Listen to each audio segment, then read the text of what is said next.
Uhali gani mtazamaji wa YouTube channel yetu hii pendwa ya Nyayo TV. Bwana, kama ni mara yako ya kwanza kutembelea katika YouTube channel yetu hii pendwa ya Nyayo TV, ni vyema kubonyeza kitufe cha alama ya subscribe ili uwe miongoni mwa wanafamilia wapya wa channel yetu hii pendwa. Bwana, kama ilivyo ada yetu, leo tumemfanyia surprise miongoni mwa sosi wetu bwana. Kama wewe ni mpenzi sana wa kutembelea sana kwenye mitandao ya kijamii, hapa namaanisha TikTok huko, mtu huyu ambaye yuko mbele yetu sisi sio mgeni sana. Waswahili wanakuambia kwamba ni vyema tukatumia wino na tukaacha kutumia mate, kama vile wino upo na kuweka mate pembeni. Bwana, mambo vipi kaka? Salama. Mzima kabisa. Fresh. Bwana, kwa majina wewe ni nani? Ya kwanza mnanishtukiza sana, nilikuwa nimelala kwa kufika nyumbani. Kwa jina naita Tajiri Waterfall Mkongo, kwa jina wanaponijua ndio hiyo. Na hilo jina la Walter ni jina lako halisia au ni jina tu ambalo umelipata kwa washikaji au kutokana na utajiri wako? Jina hilo ni kutokana na utajiri, kwa sababu na watu wengi kuona na wasaidia ndio wakaamua waende wanipange jina kama hizi. Okay. Tajiri Waterfall Mkongo. Ndio hiyo. Tajiri Waterfall Mkongo, wakati tunatoka huko, na ni miongoni mwa vitu ambavyo vimetuvutia sana kwenye mitandao ya kijamii, ni wewe namna ya kuwashika watu hasa vijana kwenda kwenye safari yao ya utajiri, kujikwamua kiuchumi. Kwa nini umeamua kuwakwamua watu kiuchumi? Kwa sababu mimi kwenye hiyo njia mimi nilipitia. Mimi maisha yangu ilikuwa magumu tangu nilikuwa Kongo mpaka nikapambana nikafikia. Najua umaskini ni nini na utajiri ni nini. Naamua niwasaidie ndugu zangu waliokuwa kwenye maisha magumu kama nipopitia mimi. Nataka niende niwatoe, niwaweke kwenye sehemu nzuri kama mimi. Okay. Na kwenye hiyo stage ya wewe kuwasaidia watu kutoka katika hali ya umaskini na kufikia hapa ambapo wanafikia katika maisha ambayo ni mazuri, kabla ya yote ningependa nikuulize, nini hasa chanzo cha utajiri wako? Chanzo cha utajiri wangu, ya kwanza, pesa zangu zimetoka mbali sana. Nikisema mbali ni mbali, kwa sababu hakuna pesa ya urahisi duniani. Hakuna pesa ya urahisi duniani. Pesa ina watu wengine wanapata pesa kwenye umalaya, wengine wanapata tuseme wanazulumu. Kwangu mimi nimepata kwenye kafara, kwa sababu kwenye mizimu, tuseme mizimu wazee wangu ndio alinikabidhi mali.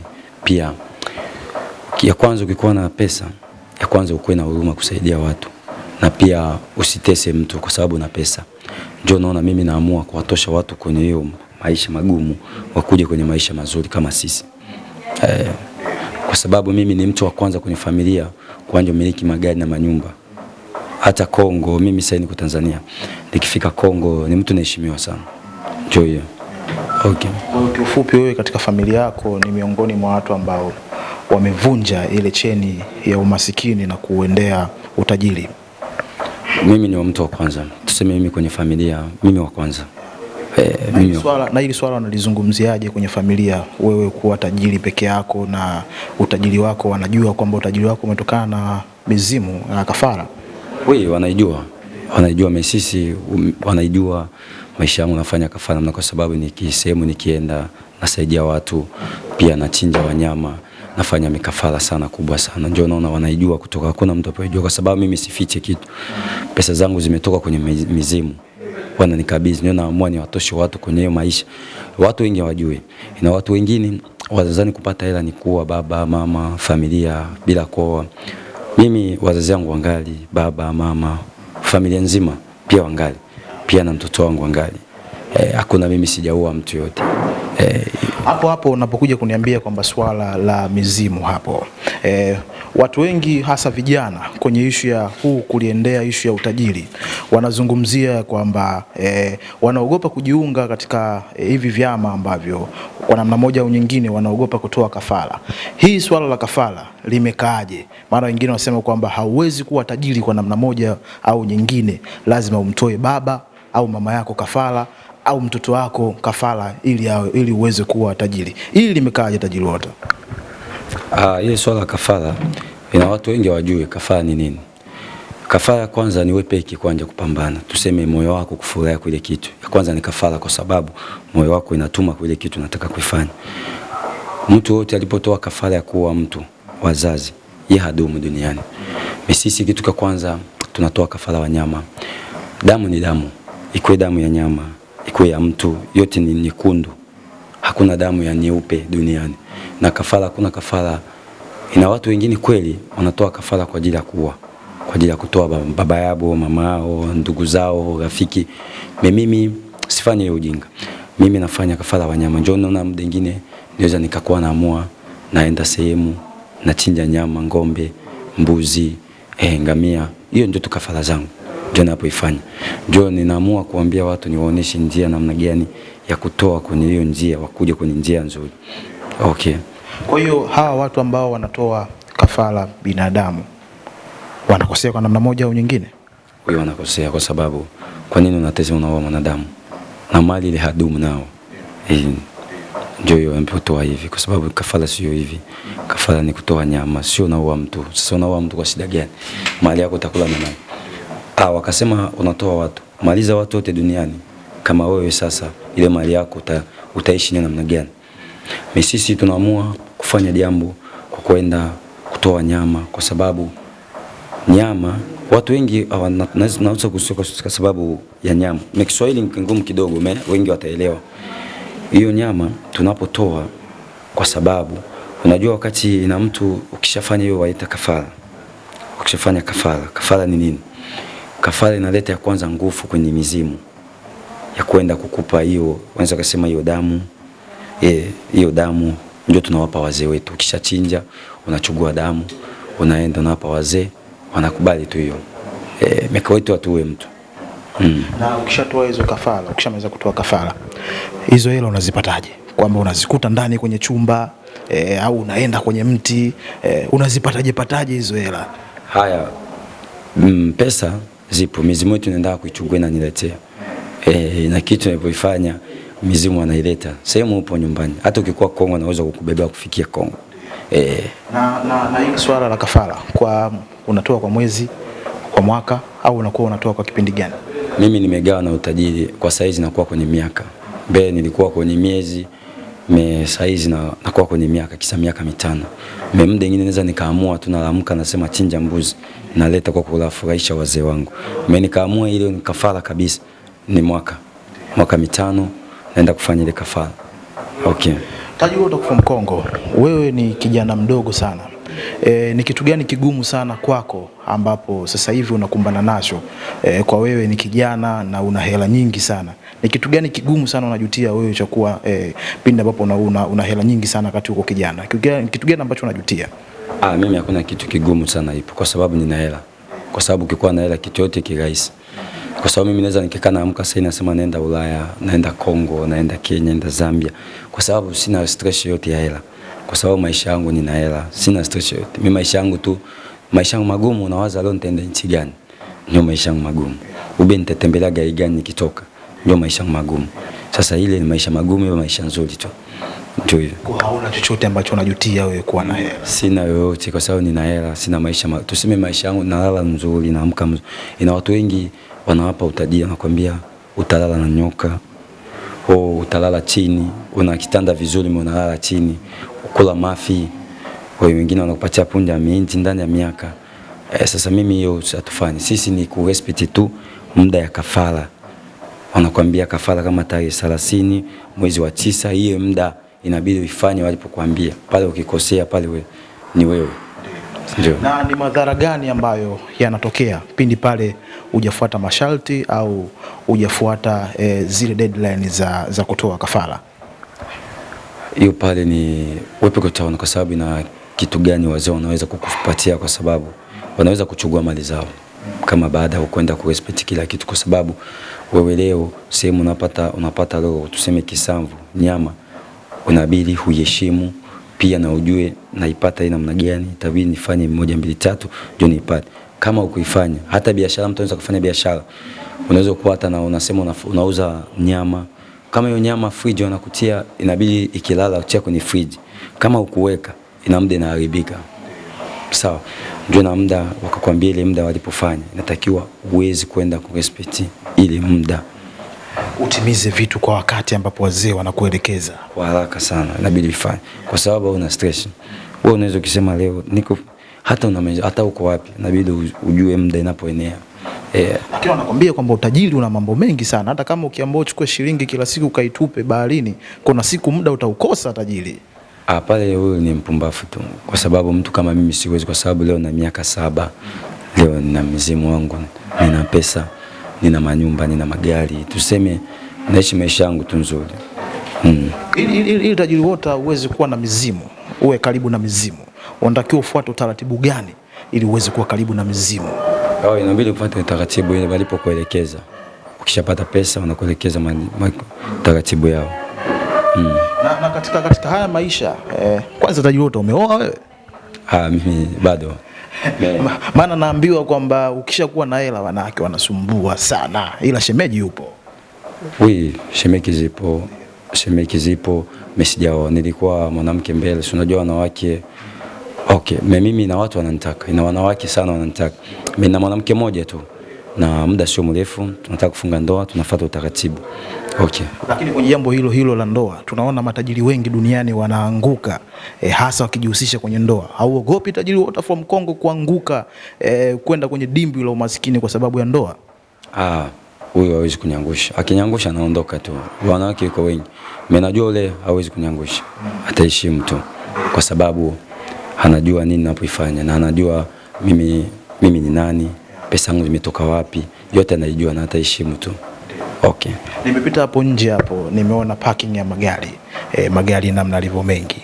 Nimeogopa sana. Katika yale magari ambayo nimeyaona, ni gari lipi ambalo unapenda sana kulitembelea? Unajua hiyo sio hapa tu. Hapa ni parking ndogo. Na ukienda sehemu nyingine kupeleka kwenye maparking ya magari, unaweza ukishangaa sana. Mimi kitu cha kwanza, gari ni kitu mimi naona ni kitu cha kawaida, kwa sababu ina muda nikaamua hata kutoka na koni tu, menaacha gari ya bei kubwa, menatoka na hiyo.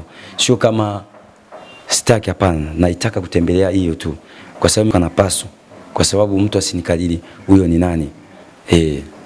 Ndio hiyo kabisa. Gari lolote ile ambao unajisikia kutoka nalo kwa siku hiyo unatoka nalo? Mimi nikiamka nikisema natoka na hii, natoka na hii.